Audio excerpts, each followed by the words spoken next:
asalaamu calaykum waraxmatullaahi tacaala wabarakaatu. kulanti waxaana wanaagsan dhammaan daawadayaasha qiimaha sharafta lo idil ahaantiinba kusoo dhawaada qaybtii labaad ee dhiganaha mashruuca la dagaalanka nuurka.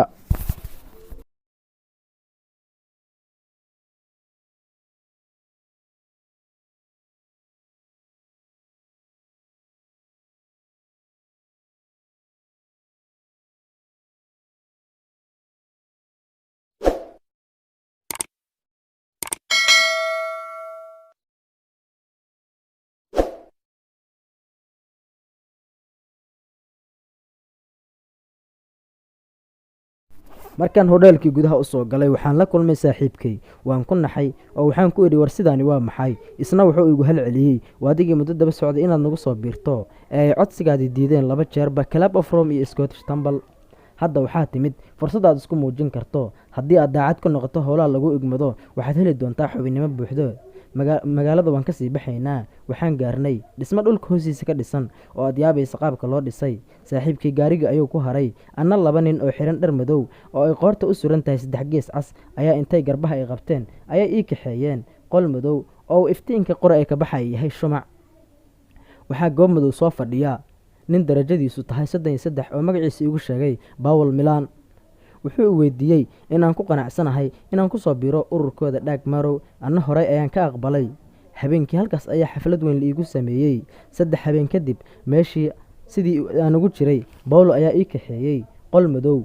deetana gidaarka ayaa ilees lagu qabtay. waxaa la i tusay qariirad madow oo ay 2 meelood cad yihiin. wuxuu i weydiiyey 2daas meelood ma garanaysaa? waxaan ugu jawaabay meel waa bariga dhexe, meelna waa geeska Afrika. Paul ayaa yidhi waa dhulka Soomaalida, tan kalena waa dhulka Shaam. wuxuu i raaciyey in qariirada la sameeyey shirkii Berlin ka dhacay sanadkii 1884. wuxuu kale oo uu ii sheegay arrin argagax ugu abuurtay Paul Milan. wuxuu yidhi shirkaas waxaa fadhiyey kii samada ka soo dhacay. markuu arkay inaana fahmin ayuu igu macneeyey adinku shaydaan ayaad u taqaanaan. wuxuu ii sheegay in dhulka Soomaalida iyo Shaam ay yihiin 2 nuur ee u baahan in lala dagaalamo si qorshahayaga u fulo. markaas ayaa cabsi ugu abuurantay. waxaan jeclaystay inaan halkan imaan. waxaa socod gudaha igal hadlayay igu yiri adkayso si aad wax badan u ogaatid.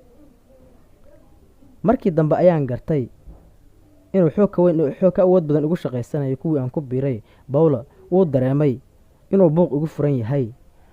waxaanu ii sheegay markaan korno salaanta kala koreynta in cabsidu iga baabi'i doonto, laakiin la iiga baahan yahay nafurid lixaad leh. wuxuu si toos ah iigu sheegay baahida xilligan keentay in loo baahdo dad Soomaali ah oo gudaha ka dagaalama. waqtigan waxaa nagu adkaatay inaan dibadda kala dagaalanno.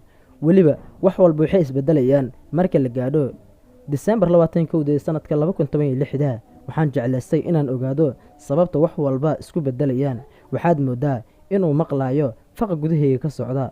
wuxuu ii sheegay xog badan oo aan loo sheegi jirin xubnaha Dag Marow Bond in aan nasiib u helay. sirtan waxaa loo furi jiray inta darajadoodu ka hooseyso 21. cidda fashilsaana xukunkooda wuxuu ahaa dil toogasho ah. la soco qaybta xigta ee 3. fadlan haddii aad nagu cusubtahay channelka subscribe rukumo lana wadaag asxaabtaada oo share garay.